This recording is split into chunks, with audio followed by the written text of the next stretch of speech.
Hey everyone, this is aleckermit, back again with another collection video. This time we're going to be looking at Ocarina of Time carts for the N64 system.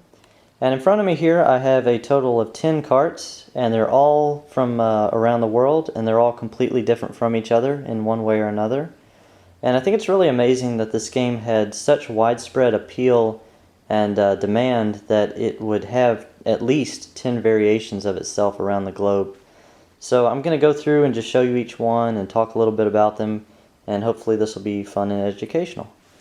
So the first cart is the Japanese cart, and you can see they used a very different label design from all the other carts. And if we flip it over, this is the back side. And this will not fit inside of North American systems, but if you can find a way around the physical region lock, it will play inside of a North American system just fine.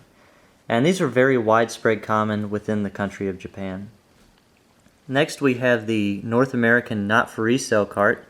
This was a store demonstration cart. It was completely exclusive to store kiosk, and customers could play this game in the store and test it out, and it would help persuade people to pre-order the gold version coming out. And these, like I said, these were never released to consumers, and most of them were thrown away once they were done being used in the kiosk, so they're quite rare and valuable. On the back side here, it once had a sticker where the store could input their information, just like this one. And yeah, if you're looking to pick up one of these, first you gotta find it, and then I would say you gotta pay at least $120 plus, depending on condition. Then we have the North American Gold Collector's Edition cart. People that pre-ordered the game got one of these, and it came in its own shiny box that was very golden on the front, and it said Collector's Edition on it. These are not hard to find at all, but they do demand a bit of a price premium, just because they're pretty cool. Then we have the standard gray North American cart. These were available on launch day as well, and they're very widespread common. It's just your standard version of the game. And then we have the Player's Choice North American cart. These were released in the year 2000, and a lot of games that sold over 1 million copies, Nintendo would put a Player's Choice million seller emblem on the box and on the cart sometimes. And it would just help people to understand that it's a popular game, and it would help promote steady sales as the console got older. So you can see that emblem right there. And these are also very common. Up next is the European Game Pack, which is PAL format. So it will not work in Japanese or North American systems, even if you can get it to fit. And they went with this jet black background and a gold logo, which is pretty interesting looking. And this is the back side. And I believe these have a couple of languages available on them as well in the options menu. I believe it's English, French, and German, but I'm not totally positive. And these are widespread common inside of Europe, of course. Next is the Australian cart, which is also PAL format. And just like in Europe and Japan, Australia decided to stick with one style of cartridge for the game, and they decided to mimic the Gold Collector's Edition from North America. You can see they're both gold, although the Australian cart is a bit more silvery. And the label, when in better condition than mine, is the same color as ours here in North America. And the Nintendo logo and text are at the far left, which is a bit different than all the others. And this came in a box that was very identical to the Gold Collector's Edition as well. I think the only difference is coloring a bit. I think the Australian box is a little more orangey looking. Otherwise they're pretty much identical. And I think these are pretty hard to find even inside of Australia. I want to say uncommon. These are pretty expensive carts, especially to ship from Australia to another region.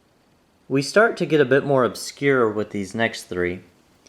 This first one is from Hong Kong, China, and it looks really similar to the North American gray cart, except that it's got this orange text box at the bottom left that says for Hong Kong only. And that's not a sticker, that's actually printed on the label. And if we flip it over, it's got English text on the back, which was really surprising for me. And once again it says for Hong Kong only. And it's fitted for Japanese style systems, so this will not fit in a North American system. But it contains the North American version of the game. So obviously Nintendo was not willing to spend the time or resources to translate the game to Chinese. And as far as I know, these are quite rare. This is actually the only one of these I've ever seen, so I'll go ahead and assume that it's pretty hard to find even in China. Next is the Taiwanese version of the game. Same style box at the bottom left, except this time it says for Taiwan only. Flip it over and it actually has Taiwanese writing on the back. Same slot style fitting, and it contains the North American version of the game. It also seems to be just as rare as the Hong Kong version. I think I've seen one other of these around, so seems to be very scarce. And lastly is the Brazilian version, which has this unique rating symbol at the bottom left. At the very bottom it says by Gradiente. Gradiente seems to be an electronics and game distributor within Brazil. So it seems that Nintendo shipped the game chips and game shells to Gradiente and let them print their own labels and distribute the game. These labels are really low quality. They love to peel and scratch really easily. This is actually one of the best condition carts of this game I've ever seen. Most of them are really messed up looking. The back side has a very dark label. This is just how it looks. This is normal. And at the bottom we have fitting for North American style systems. And it contains a North American version of the game, just like the Taiwanese and Hong Kong versions. And these seem to be pretty uncommon, even inside of Brazil. They are pretty expensive, and they came in a big box, a lot like Star Fox 64 and Pokemon Stadium here in North America. Alright, that's it, all done. Now there is one more variation to this cartridge that I know of that I don't own, but it's the most uninteresting of the bunch, and it's really hard to find, which is why I don't have it. I had a chance to get one a while back, but it was overpriced, so I didn't go for it. Basically, it's the Gold Collector's Edition version of the game from North America, except on the back side, instead of looking like this, it has a not for resale demo game sticker like this one on it. So it was an NFR game, but it was used at the release time, instead of before the release time like this one.